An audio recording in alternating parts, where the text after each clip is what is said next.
பிஸ்மில்லா Arabic academy. வீட்டில் இருந்தபடியே குர்ஆனை அரபு மொழியில் படித்து புரிந்து கொள்ள வேண்டுமா? முஸ்லிம் மற்றும் முஸ்லிம் அல்லாதவர்கள், ஆண்கள், பெண்கள், வயது வரம்பு கிடையாது. கல்வி தகுதி தேவையில்லை. திறமை வாய்ந்த அனுபவமிக்க ஆசிரியர்களை கொண்டே வகுப்புகள் நடத்தப்படுகிறது.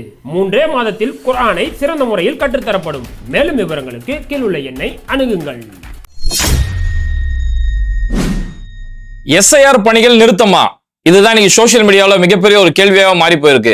பிஎல்ஓ அதிகாரிகள் போராட்டம் ஒரு பக்கம், ஒரு பிஎல்ஓ அதிகாரி தற்கொலை செய்யக்கூடிய நிகழ்வுகள் ஒரு பக்கம். இதை எதிர்த்து இந்திய யூனியன் முஸ்லீம் காங்கிரஸ் மாதிரியான கட்சிகள் சுப்ரீம் கோர்ட் வரைக்கும் வழக்கு தொடுத்திருக்கிறாங்க. அப்போ இந்த எஸ்ஐஆர் பணி தொடர்ந்து நடக்குமா? இதை மக்கள் அடுத்தடுத்து என்ன செய்யணும் அப்படிங்கிறத இன்னைக்கு வீடியோல பார்க்க போறோம். இன்னைக்கு நிகழ்ச்சியில் நம்ம கூட இருக்கக்கூடிய சிறப்பு விருந்தினர் இந்திய யூனியன் முஸ்லீம் லீக் கட்சியை சேர்ந்த வழக்கறிஞர் ரியாஸ்தீன் நம்மளோட இருக்காங்க. அஸ்ஸலாமு அலைக்கும். வலைக்கும் ஸலாம். நல்லா இருக்கீங்களா? நல்லா இருக்கீங்களா? நல்லா இருக்குண்ணா. ஆனா இப்போ அந்த எஸ்ஐஆர் பணி வெறும் 1 மாசத்துக்குள்ள இவ்வளவு வேலையை செஞ்சு முடிக்கணும் அப்படின்னு சொல்லி இருக்கக்கூடிய நேரத்துல இப்ப பிஎல்ஓ அதிகாரிகளோட போராட்டம் ஒரு பக்கம், அதுல பணி செய்யக்கூடிய அதிகாரிகள் போராட்டம் நடந்துட்டு இருக்கு. இந்த போராட்டத்துல அவங்களோட கோரிக்கை தான் என்னன்னா, பிஎல்ஓ அதிகாரிகளை பொறுத்த வரைக்கும் அவங்க இதுக்குன்னே தனிப்பட்ட முறையில நியமிக்கப்பட்டவர்கள் அல்ல. அவர்கள் ஏற்கனவே ஒரு அரசு அதிகாரிகளாக அவங்களுக்குன்னு ஒரு குறிப்பிட்ட ஒர்க்கு பண்ணிட்டு இருக்கிறவங்கள தான் அடிஷ்னலா இந்த ஒர்க்கை எப்படி எலெக்ஷன் ஒர்க் எப்படி பண்றோமோ அது மாதிரி அடிஷ்னலாக தான் இந்த ஒர்க்கு கொடுத்துருக்குறாங்க. அப்படி இருக்கும்போது பெரும்பான்மையான ரெவென்யூ ஆஃபீஸர்ஸ் தான் இதில் பிஎல்ஓ அதிகாரிகளாக இருக்கிறாங்க. அவங்க ஆல்ரெடி இருக்கிற பணிச்சுமையில் இது மிகப்பெரிய பணிச்சுமை. ஒரு வருஷம் ஒரு எலெக்ஷன் அடுத்த வருஷம் நடக்க போகுது அப்படின்னு ஒரு டைம் இருந்தால் கூட அவங்களுக்கு கொஞ்சம் ஒரு ப்ரீத்திங் ஸ்பேஸ் கிடைக்கும். பல மாநிலங்கள் கேரளாவை எடுத்துட்டிங்கன்னா அடுத்த மாதம் லோக்கல் பாடி எலெக்ஷன் இருக்குது, டிசம்பரில் லோக்கல் பாடி எலெக்ஷன் இருக்குது. தமிழ்நாட்டில் இன்னும் 4 மாசத்துல அசம்பிளி எலெக்ஷன் இருக்கு. இவர ஒரு கடுமையான பணி சுமையில ஒரு பிஎல்ஓ ஆஃபீஸர்ஸ் இந்த ஒர்க்கை கண்டிப்பா இவ்வளோ பெரிய ஒரு காம்ப்ளிகேட்டட் ஒர்க்கை பண்ண முடியாது. அதனாலதான் பிஎல்ஓ ஆஃபீஸர்ஸ் தொடர்ச்சியான போராட்டங்கள்லையும் அவங்களோட எதிர்ப்புகளையும் தெரிவிச்சுட்டு வராங்க. இப்போ இதுல நடுவில் மழை வந்தாலும் அந்த பணியை இவங்க தான் செய்யணும். ஆமா, பிஎல்ஓ ஆஃபீஸர்ஸ் பொறுத்த வரைக்கும் இப்ப நமக்கு மான்சூன் சீசன், இது மழைக்காலம், இன்னைக்கு கூட அலர்ட் விட்டுருக்குறாங்க. இப்படி இருக்கும்போது அவங்க ஒரு வெள்ள பாதிப்புகளுக்கு முன்னேற்பாடுகளை செய்வாங்களா, முகாம்களை தயார் செய்வாங்களா, இந்த பணிகளை செய்வாங்களா? இந்த பிஎல்ஓடைய ஒர்க் என்ன அப்படின்னு நம்ம பார்த்தோம்னா, அவங்க ஒரு பூத்துக்கு ஒரு பிஎல்ஓ ஆஃபீஸர்ஸ், ஒரு பூத்துக்கு குறைஞ்சபட்சம் 1000 ஓட்டு. தமிழ்நாடு எடுத்துட்டீங்கன்னா 74,000 பூத்து பிளஸ் ஆர் மைனஸ் இருக்கும். அப்போ ஒரு பிஎல்ஓ ஆஃபீஸர்ஸ் 1000 வீட்டுக்கு 1000 ஓட்டு இருக்குன்னா குறைஞ்சபட்சம் ஒரு 600 வீடு இருக்குமா? 600 வீட்டுக்கும் 3 முறை செல்லணும். 3 முறை சென்று அவங்க விசிட் பண்ணி பார்க்கணும், ஃபார்ம் கொடுக்கணும். அவங்க எல்லாம் அந்த நிறைய பேருக்கு ஃபில் பண்ண தெரியாது, அதுக்கு ஃபில் பண்ணணும். இவ்வளோ வேலை 1 மாத காலங்களில் சாத்தியமான கேட்டால் 100% ஃபுல் டைமாக அவங்க இதே வேலையை பார்த்தா கூட 100% இது முழுமையான வேலை நடக்கிறதுக்கு வாய்ப்பே கிடையாது.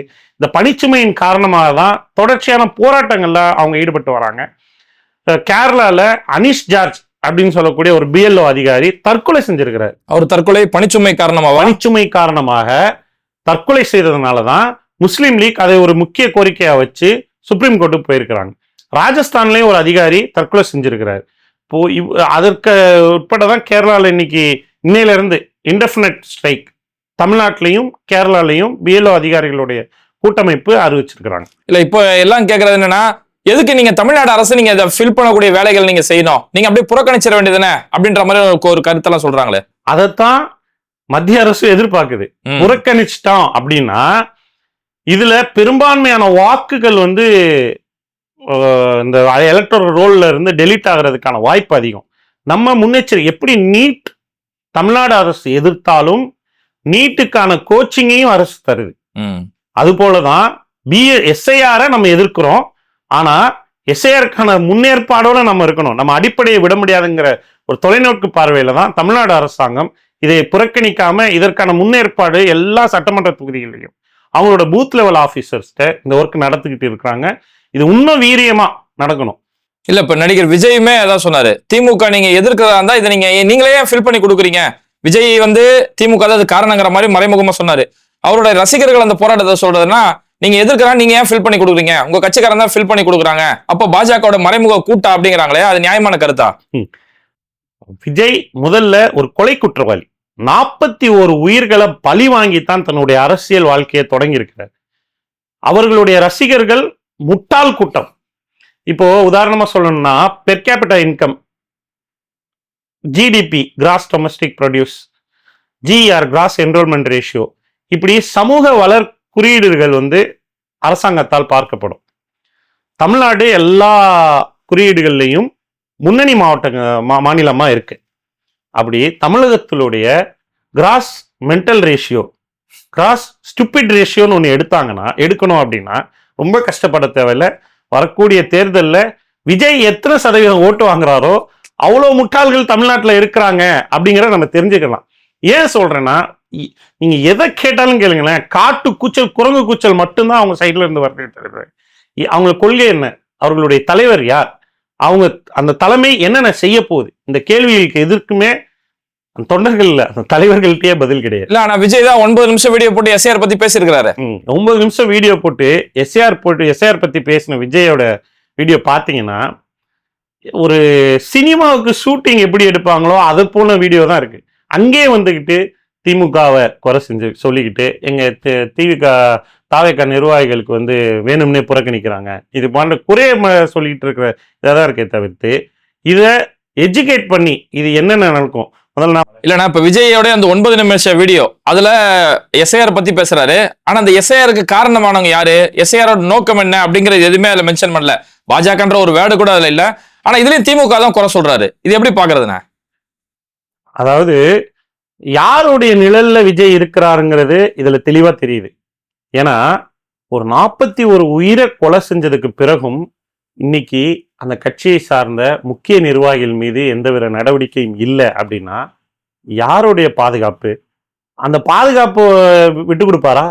ஒரு வார்த்தை பாஜக சம்பந்தப்பட்டு இந்த விஜய் கூறினார்னா மேல இருந்து ஒரு கொட்டு வரும், அங்க மார்டின் குரூப்புக்கு ரைடு போகும். இவ்வளவு வேலையை எதிர்த்து ஒருபொழுதும் பிஜேபியை எதிர்த்து விஜய் பேச மாட்டாரு. ஏன்னா விஜய்க்கு ஒரு தெளிவான திட்டம் இருக்கு, ஒரு இன்வெஸ்ட்மெண்ட் பிளானோட தான் பிஜேபி வந்து விஜய் இறக்கி விட்டுட்டு இருக்கிறாங்க. அவர் அந்த பேட்டியில பாத்தீங்கன்னா மை டியர் விர்ச்சுவல் வாரியர்ஸ் அப்படின்னு பேசுறாரு. ஜென்சி கிட்ஸ் விர்ச்சுவல் வாரியர்ஸ்ங்கிறாங்க. நீங்க கடைசி வரைக்கும் விர்ச்சுவல் வாரியர்ஸாக மட்டும்தான் இருக்க முடியுமே தவிர்த்து கிளை லெவல்ல பூத் லெவல்ல போறதுக்கு அங்க ஆள் கிடையாது.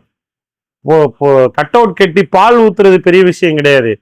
வீடு வீடா சென்று அந்த மக்களுக்கு அடிப்படை தேவை ரேஷன் கார்டுல பேர் சேர்க்கறதுல இருந்து என்ன வேலை நீங்க இது வரைக்கும் செஞ்சீங்க? ரசிகர் மன்றம் நடத்துனீங்க தமிழகத்துல, பல வருஷமா இந்த பிளான்ல திட்டத்துல தானே இருந்தீங்க. என்ன நற்காரியங்கள் செஞ்சிருக்கீங்க? எதற்காக போராடி இருக்கிறீங்க? ஸ்டெர்லைட் உட்பட சர்க்கார் படத்துல போராடினாரு. சர்க்கார் படத்துல பெரிய விவசாயிகளுக்காக எல்லாம் ஒரு படத்துல கத்தி படத்துல வந்து போராடினார் இல்லையா? அது மாதிரி விர்ச்சுவல் வாரியர்ஸாக மட்டும் உங்கள் காலத்தை கடக்க நினைச்சீங்கன்னா தேர்தலில் உங்களுக்கு சிறப்பான ஒரு பதில் காத்து. அவருக்கு இந்த பீகார் தேர்தல் பற்றி உங்கள்கிட்ட ஒரு கருத்து சொல்லணும்னு விரும்புகிறேன்.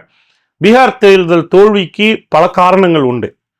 எஸ்ஐஆர் அதில் முக்கிய காரணம் என்பதுல மாற்று கருத்தே கிடையாது. இல்ல, அவங்க என்னன்னா இத்தனை வருஷம் பீகார்ல வாக்குப்பதிவு 50%, 56%, எஸ்ஐஆர் பிறகு 69 வரைக்கும் பதிவாயிருக்கு. அப்ப எஸ்ஐஆர் நல்லதுதானே சொல்றாங்களே. எஸ்ஐஆர் பிறகு வாக்கு எண்ணிக்கை அதிகப்படுத்தினது நல்லதுங்கிற ஒரு பார்வையை வைக்கிறவங்க கிட்ட நம்ம கேட்க வேண்டியது, கடந்த தேர்தலில் வாக்கு சதவீதத்தை விட இந்த தேர்தல் வாக்கு சதவீதம் அதிகமானது உண்மை. ஆனா யாரோட வாக்கு சதவீதம் அதிகமாயிருக்கு? பெண்களுடைய வாக்கு சதவீதம் 9% கிட்ட ஆண்களை விட அதிகம்.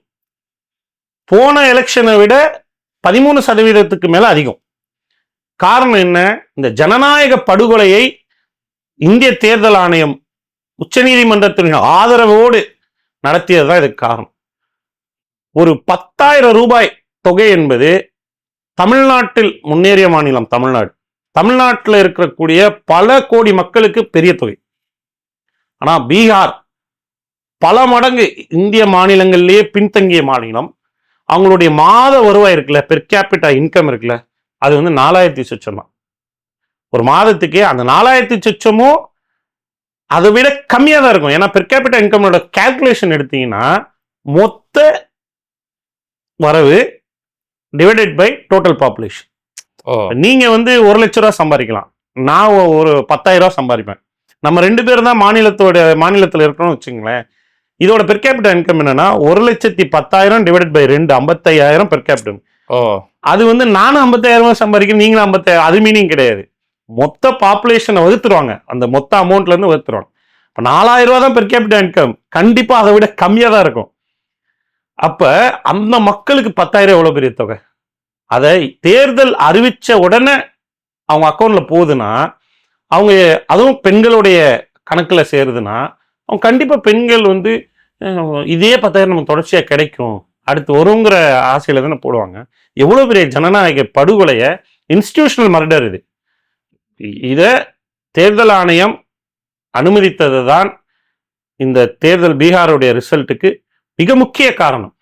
இல்ல அங்க எஸ்ஐஆர் என்ன பிரதிபலிப்பு ஏற்படுத்தி நினைக்கிறீங்க? எஸ்ஐஆர் நீங்க வின்னிங் மார்ஜின், பிஜேபி வாங்கின மார்ஜின் ஓட்டு எல்லா இதுலையும் எடுத்துட்டு இந்த எஸ்ஐஆர்னால டெலிட் ஆன ஓட்டு எடுத்து பார்த்தீங்கன்னு வச்சுங்களேன், 100க்கு 100% மகாகட்பந்தன் கூட்டணி ஜெயிக்க வேண்டியது.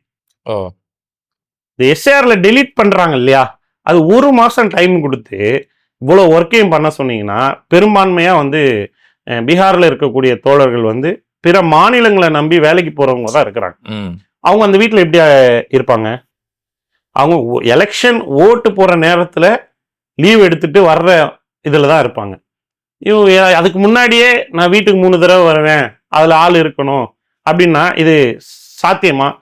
அங்க அதுவும் வேலைக்கு போறவங்க யாரா இருப்பாங்க? அடித்தட்டு மக்களா, தாழ்த்தப்பட்ட மக்களா, பிற்படுத்தப்பட்ட மக்களா, சிறுபான்மையினர் தான் பெரும்பான்மையா வேற மாநிலங்களுக்கு மைக்ரேஷன் ஒர்க்கர்ஸா போறவங்களா இருப்பாங்க. பண்ணையாரும் உயர் ஜாதி மக்களும் போவாங்களா? அப்ப யாரோட ஓட் பேங்க் இங்க அடி வாங்குது? 100% இது காங்கிரஸ் கூட்டணியோட ஓட் பேங்க் தான். சிறுபான்மையினரும் தலித்களும் பிற்படுத்த மக்களுடைய ஓட் பேங்க் வந்து இவர்களோட ஓட் பேங்க் ஆட்டோமேட்டிக்கா டெலிட் ஆயிடுச்சு. டெலிட் ஆனதனுடைய ரிசல்ட் தான் இப்ப நம்ம பார்த்துருக்கிறோம். இது இந்தியா முழுவதும் இதே நிலைமை தொடருச்சுன்னா ஒரு பேரழிவு காத்துக்கிட்டு இருக்கு. இல்ல இப்ப பாஜக சேர்ந்தவங்க என்ன சொல்றாங்கன்னா, நாங்க பீகார்ல பெரிய ஒரு வெற்றி அடைஞ்சிட்டோம், அடுத்து எங்க டார்கெட் தமிழ்நாடு தான் அப்படிங்கிறாங்களே, இதை எப்படி பாக்குறீங்க? நம்ம கடந்த நம்ம பேட்டியிலேயே வந்து பாராளுமன்ற எலெக்ஷன்ல இதே இடத்துல நம்ம ஒரு சவால் விட்டுருந்தோம். தமிழ்நாட்டுடைய புண்ணிய பூமி ராமேஸ்வரம், ராமநாதபுரம் பாராளுமன்ற தொகுதி. ஹெச் ராஜாவுக்கு சவால் விட்டோம், அண்ணாமலைக்கு சவால். உங்க அப்பாவின் அப்பா மோடி வந்து நின்னாலும் நிக்க சொல்லுன்னு சொன்னோம். ஏன்னா மோடி இங்க நிக்கிறதா ஒரு சொல்லியிருந்தாரு, நிக்க சொல்லு. எங்களுடைய இந்திய யூனியன் முஸ்லீம் லீக்கோட வேட்பாளர் நவாஸ்கனி தான் நின்று ஜெயிச்சார். போன தடவை ஜெயிச்சதை விட இந்த தடவை மார்ஜின் அதிகம். மோடி பல முறை வந்து விசிட் பண்ணதுக்கு பிறகும் அதே சேலஞ்சை தான் நாங்க இப்பயும் சொல்றோம். உங்களுக்கு தைரியமும் திராணியும் இருந்தால் நீங்க எவ்வளோ பெரிய கூட்டணி வேணா சேர்த்துக்கோங்க, தமிழகத்துல நின்று ஜெயிச்சுக்காரு. ஏன்னா இது பெரியாருடைய மண், இது அண்ணாவுடைய மண், கலைஞருடைய மண். இங்கு சிந்தனையாளர்கள் பஞ்சமே கிடையாது. மக்கள் சிந்தித்து தான் வாக்களிப்பார்கள். நீ 10,000 ரூபாயில உங்க மோடி சொன்ன 15 லட்சத்தை வேணாலும் தாராளமா அக்கௌண்ட்ல இப்ப போட்டுட்டு வாங்க, ஃபேஸ் பண்ணிக்க. சரி, நான் இப்போ பீகாரோடைய விஷயங்களை சொல்லிட்டு இருந்தீங்க. அங்க அந்த 10,000 ரூபாய் பணம் செலுத்தினது ஒரு பக்கம், எஸ்ஐஆர் ஒரு பக்கம் இருந்தாலும் எதிர்கட்சிகளோட செயல்பாடு களத்துல இருந்ததா பாக்குறீங்களா? காங்கிரஸோ ஆர்ஜேடியோ களத்துல வேலை செஞ்சாங்கன்னு சொல்லி நினைக்கிறீங்களா? ஆர்ஜேடி குறை சொல்றதுக்கு ஒண்ணும் இல்லை, அது ஒரு மாநில கட்சி, மிக சிறப்பாக அந்த கட்சி வந்து செயல்படும். என்னுடைய குற்றச்சாட்டு எல்லாமே நாங்க காங்கிரஸ் ஆதரிக்கிறோம், ராகுல் காந்தியை பெரும் தலைவராக ஏற்றுக்கொள்கிறோம். ஆனால் அங்க நடக்கக்கூடிய பிரச்சனைகளை நீங்க சரி செய்யலைன்னா உங்க ஒருத்தருக்கு மட்டும் இல்லை, இங்க இருக்கக்கூடிய மொத்த சிறுபான்மையினர்களுக்கும் பிற்படுத்தப்பட்ட தாழ்த்தப்பட்ட மக்களுக்கும் பாதிப்பு.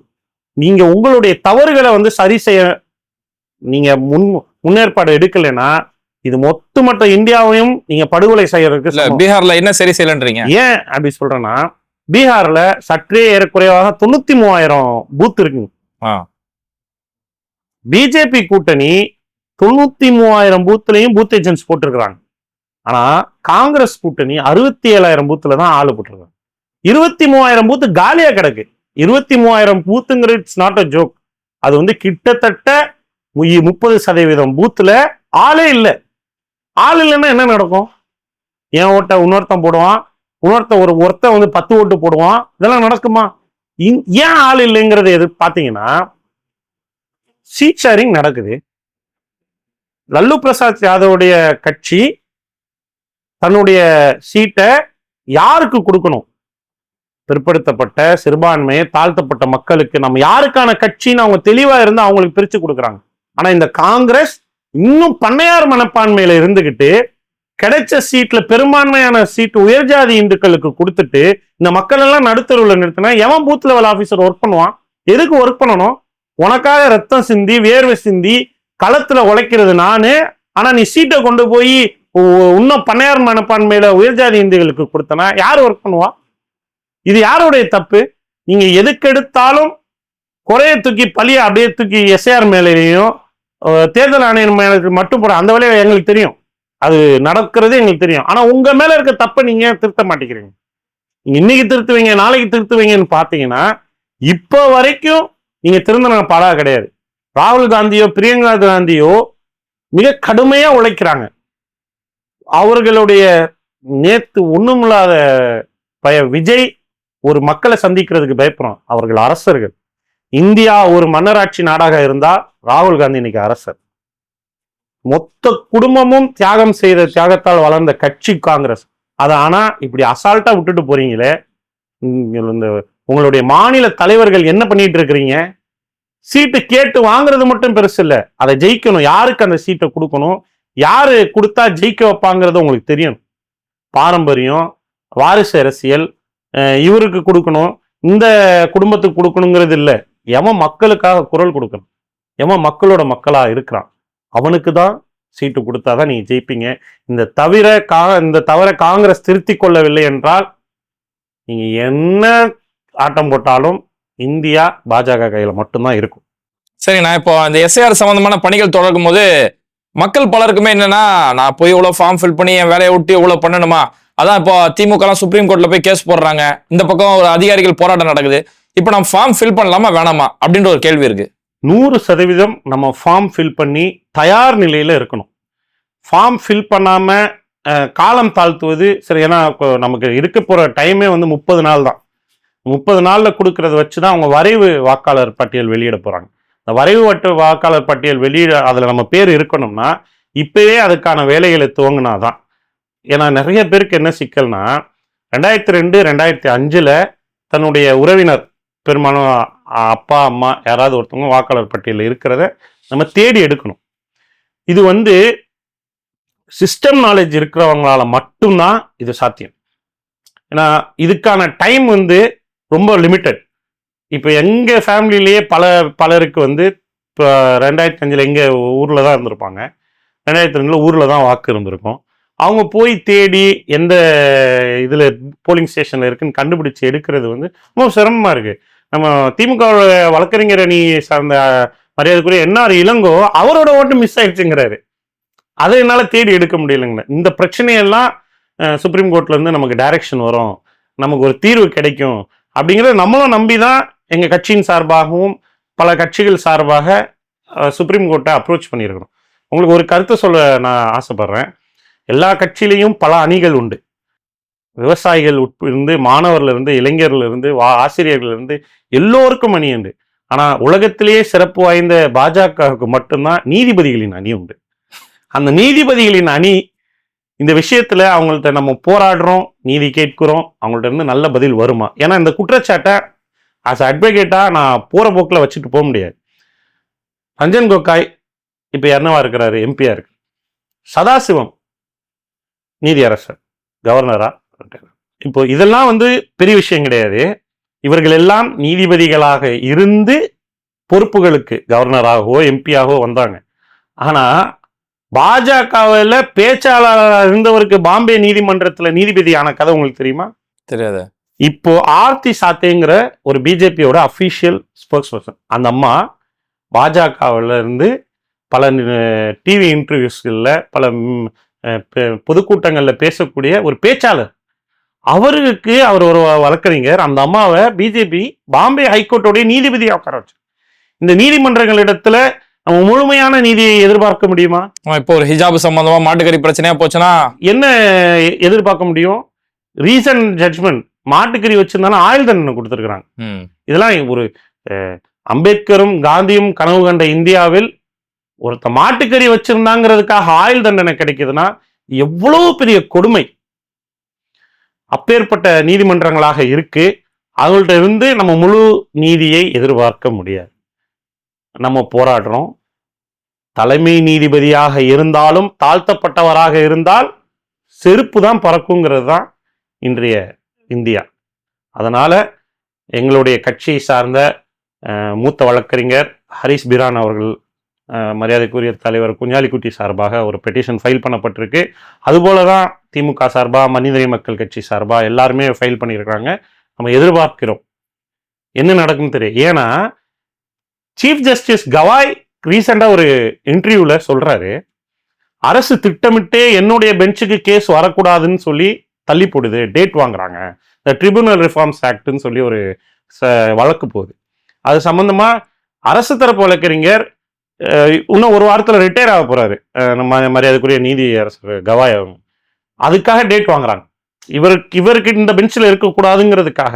இப்படி திட்டமிட்டு எந்த கேஸ் எந்த பெஞ்சுக்கு போகணும் அப்படிங்கிற அரசியல் நீதிமன்றங்களில் இன்னைக்கு ஜனநாயக படுகொலையில் ஒரு படுகொலையாக நடந்து கொண்டு இருக்கு. அதனால எப்படி தீர்ப்பு இருக்குன்னு நம்ம எதிர்பார்க்க முடியாது. குறிப்பா சிறுபான்மையினர்கள், தாழ்த்தப்பட்டவர்கள், திமுக கூட்டணி கட்சிகள் நடத்தக்கூடிய எஸ்ஐஆர் முகாம்ல கலந்து கொண்டு நீங்க முதல் வேலையா இந்த ஃபார்மை ஃபில் பண்ணி கொடுத்துருங்க. நடக்கிறது நடக்கட்டும், நம்மளுடைய வேலையை நம்ம தெளிவாக செய்யணும். ஏதாவது ஒரு சின்ன மிஸ்டேக்ஸ் இருக்கு, நேம் சேஞ்ச் இருக்கு, இல்லை அப்பா பேர் தப்பா இருக்கு, போலிங் ஸ்டேஷன் பூத் மாறி இருக்குன்னா அதெல்லாம் பற்றி எதுவுமே கவலைப்பட தேவையில்ல.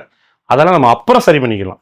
இப்போ நீங்கள் உறுதிப்படுத்திக்க வேண்டியது ஒரே விஷயம்தான், உங்களோட பேர் இந்த வரைவு வாக்காளர் பட்டியலில் வரணும், ஓட்டு இருக்கணும். அதில் ஏதாவது சின்ன பிழைகள் இருந்தால் நம்ம நாளைக்கு திருத்திக்கலாம். இப்போ திருத்த வேண்டிய அவசரம் இல்லை. அதனால நம்ம உங்க கேட்குற எல்லா நிறைய பேரோட கேள்வி அதுதான் இருக்குது. எனக்கு ஆதார்ல ஒரு அட்ரஸ் இருக்கு, ஓட்டர் ஐடியில் ஒரு அட்ரஸ் இருக்கு, இது எப்படி மாத்துறது அப்படிங்கிறாங்க. அதெல்லாம் இப்போ அவசியம் கிடையாது. நம்ம அவங்க என்ன உறுதிப்படுத்திக்க சொல்றாங்க அப்படின்னா, நீங்க உண்மையான வாக்காளரா அப்படிங்கிறத நமக்கு, நான் வாக்காளர் தாங்கிறத ப்ரூவ் பண்ணி டிராஃப்ட்ல பேர் வர வைக்கிறது தான் நம்ம வேலை. அதுல தப்பு இருப்பது நம்ம ஃபியூச்சர்ல அதை சரி பண்ணிக்கலாம். அதுக்கு இன்னும் நமக்கு டைம் இருக்கு. இதுக்கு தான் நமக்கு டைம் இல்லை. இதுக்கு தான் 1 மாசம் நமக்கு டைம் இருக்கு. சரிண்ணா, இந்த ஒரு குறுகிய நேரத்தில் இந்த எஸ்ஐஆர் சம்பந்தமான பல்வேறுபட்ட கருத்துக்களை பகிர்ந்துட்டீங்க. நிகழ்ச்சியில் கலந்து ரொம்ப நன்றி. கண்டிப்பா அடுத்த நிகழ்ச்சியில் சந்திப்போம். கண்டிப்பா நன்றிண்ணா. இது மாதிரி வீடியோக்களை தொடர்ந்து பார்க்கறதுக்கு மறக்காம பேட்டை டிவியை சப்ஸ்கிரைப் பண்ணிட்டு இந்த வீடியோக்களை உங்க நண்பர்களுக்கு அதிகமா ஷேர் செய்யுங்க. இணைந்திருப்போம்.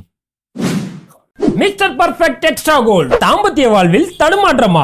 இல்லற வாழ்க்கை இனிமையாக அமைய வேண்டுமா? இனி கவலை வேண்டாம். பல வருடங்களாக குழந்தை இல்லாதவர்களுக்கும் குழந்தை பாக்கியம் கிடைத்துள்ளது. வயதான பலகினமா, சுகர் பலகினமா, அனைத்திற்கும் ஒரே தீர்வு. எவ்வித கலப்படமும் இன்றி 100% ஹலாலான முறையில் தயாரிக்கப்படுகிறது. இப்போதே ஆர்டர் செய்யுங்கள். மேலும் விவரங்களுக்கு கீழுள்ள எண்ணை அணுகுங்கள்.